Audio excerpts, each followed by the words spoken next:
Perang antara Iran dengan Amerika Serikat dan Israel memasuki babak baru. Ketiga negara ini terus galang kekuatan memperkuat militer mereka.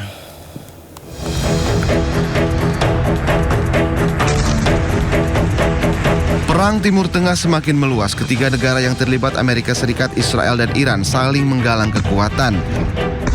Iran merangkul sejumlah negara tetangga. Oman menjadi salah satu negara yang mendukung Iran menguasai Selat Hormuz. Kini, Iran mendekati Irak. Iran mengajak Irak untuk bersama-sama menghancurkan pangkalan militer Amerika Serikat di Timur Tengah. Presiden Amerika Serikat Donald Trump pun murka. Presiden AS Donald Trump mengancam akan membombardir Oman jika menghalangi upaya pembukaan kembali Selat Hormuz. I mean, we control it. We control it with the blockade. We have a blockade. We control it with the blockade. And I like the idea of declaring it a territory. We have total control over the Strait. Meski kondisi terus memanas, namun Pakistan terus mendorong Amerika Serikat dan Iran ke meja perundingan. Namun hingga kini belum ada kesepakatan antara keduanya. Kebakaran lahan terjadi di Lianganggang, Kalimantan Selatan. Api yang membesar mengakibatkan jarak pandang kabur dan menyulitkan warga. Beginilah kondisi memprihatinkan di wilayah Kalimantan akibat kebakaran hutan. Ya pemirsa, aduh, ini adalah situasi saat ini di Kalimantan ya. Ini yang terjadi dialami saudara-saudara kita di Kalimantan. Kebakaran lahan terjadi di salah satunya di Lianganggang, Kalimantan Selatan dan beberapa wilayah lain. Kebakaran hutan lahan yang terjadi akibatkan jarak pandang warga terbatas. Ratusan titik api sebabkan asap yang sangat pekat mengganggu pernafasan dan penglihatan. Bahkan motor pun seperti bayangan di situ, mobil nyaris tidak terlihat. Jelas dengan kondisi seperti ini perjalanan lalu lintas juga terganggu pemirsa. Nah, salah satu yang juga menyedihkan, kegiatan belajar mengajar pun terganggu. Tuh, kita lihat ini ada anak-anak yang sekolah terpaksa pakai masker ya. Berjalan kaki berangkat dan pulang sekolah.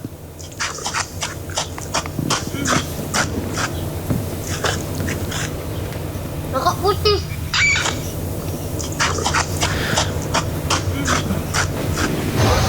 Lalu pemirsa, aduh ini akibat jarak pandang yang terbatas, mobil truk membawa produksi sepeda motor baru terguling. Ya kalau asap tebal seperti ini kan sangat-sangat berbahaya dan ya ini truk sampai terguling ini.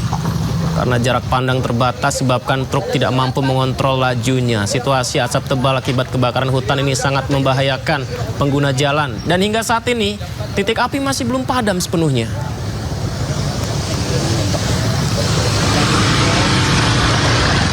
Dan kalau kita cek di Google Maps ya, Anda bisa lihat juga informasi terkait kebakaran hutan Kalimantan ini. Dari tayangan Maps tersebut terlihat titik api nampak memenuhi Pulau Kalimantan.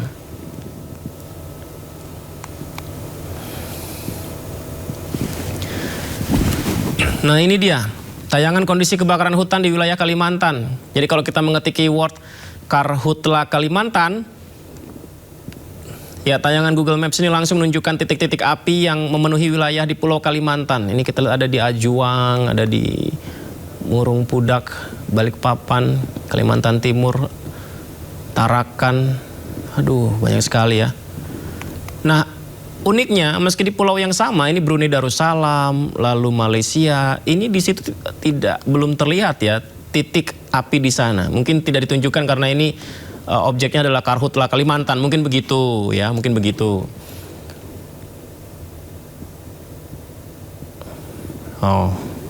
Namun kabarnya pemirsa, negara tetangga kita ya Brunei, kemudian Malaysia ini mulai mengeluhkan terdampak asapnya ya, karena sudah sampai ke negara mereka. Petunjuk titik api di wilayah Indonesia, tepatnya di kawasan Kalimantan dan bahkan di Sumatera Selatan juga ada beberapa dilaporkan.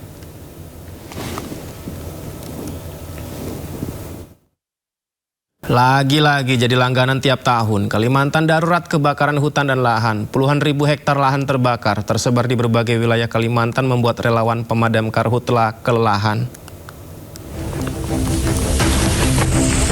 Bawa keluar aja, keluar. Buat. Akibat kelelahan memadamkan kebakaran hutan dan lahan serta terkepung dan menghirup asap pekat, 2 relawan di Sampit, Kabupaten Kota Waringin Timur, Kalimantan Tengah jatuh pingsan. Rizky Mubarak, relawan ini bahkan terpaksa digendong. Korban pun dilarikan menggunakan ambulan ke Rumah Sakit Dr. Murjani Sampit untuk mendapatkan perawatan. Sementara Gusti, seorang petugas posko gabungan pengendalian karhutla, juga tumbang kelelahan akibat banyak menghirup asap pekat.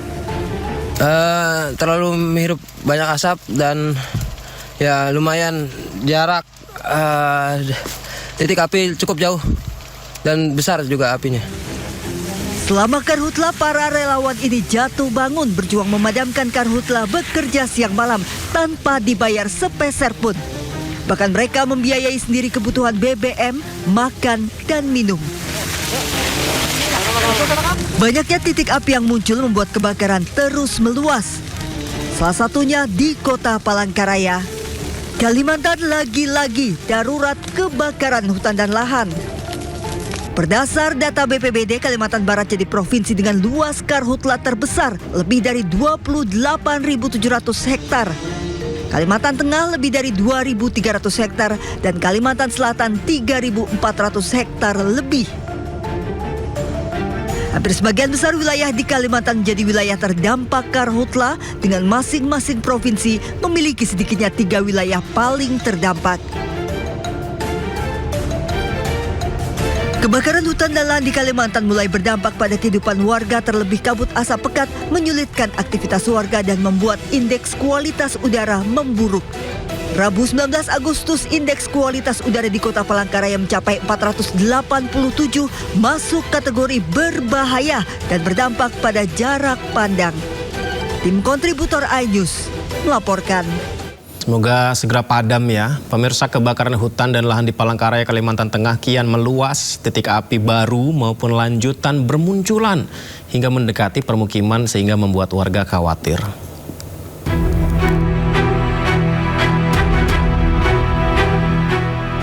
Kebakaran hutan dan lahan gambut di Palangkaraya, Kalimantan Tengah terus terjadi dan kian meluas. Musim kemarau dan cuaca panas membuat titik api baru maupun lanjutan terus bermunculan. Salah satunya di Jalan Yosudarso, Kecamatan Jekan Raya, Palangkaraya. Tiupan angin kencang dan kondisi lahan yang kering membuat api dengan cepat menjalar, bahkan mulai mendekati permukiman warga. Tim Dalkarhutla Dinas Kehutanan Provinsi Kalimantan Tengah melakukan pemadaman untuk mencegah api terus meluas. Minimnya sumber air akibat musim kemarau menjadi salah satu kendala pemadaman. Petugas terpaksa mendatangkan mobil tangki untuk memasok air ke lokasi kebakaran.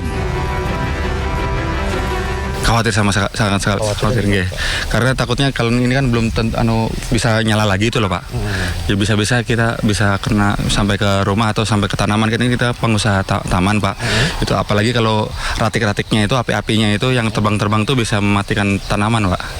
Kendalanya di lokasi air sulit, sedangkan kita mendatangkan tangki 10.000. Itu bisa memadamkan. Ini jaraknya dengan rumah warga berapa meter? Kurang lebih 20 meter. 20 meter. Berdasarkan data BPBD Kota Palangkaraya, hingga kini total luas lahan yang terbakar telah mencapai lebih dari 261 hektar. Kebakaran tersebut tersebar di 4 kecamatan dengan total 289 kali kejadian. Dari Palangkaraya, Kalimantan Tengah, Ade Sata, iNews melaporkan. Iran mengklaim negara bagian California menjadi wilayah baru negaranya. Hal ini dilakukan sebagai balasan atas aksi Presiden Amerika Serikat Donald Trump yang mengklaim Selat Hormuz sebagai bagian dari AS. Jadi kalau kemarin AS bilang Hormuz milik kami, kali ini Iran membalasnya California juga milik kami. Ya, salah satu akun media resmi Iran menyebut California sebagai bagian dari wilayahnya. Pemilihan California bukan tanpa alasan. California, khususnya Los Angeles, adalah tempat tinggal konsentrasi terbesar warga keturunan Iran. Menurut Iranian Diaspora Dashboard, ada sekitar 141.000 warga Amerika Serikat keturunan Iran tinggal di Los Angeles.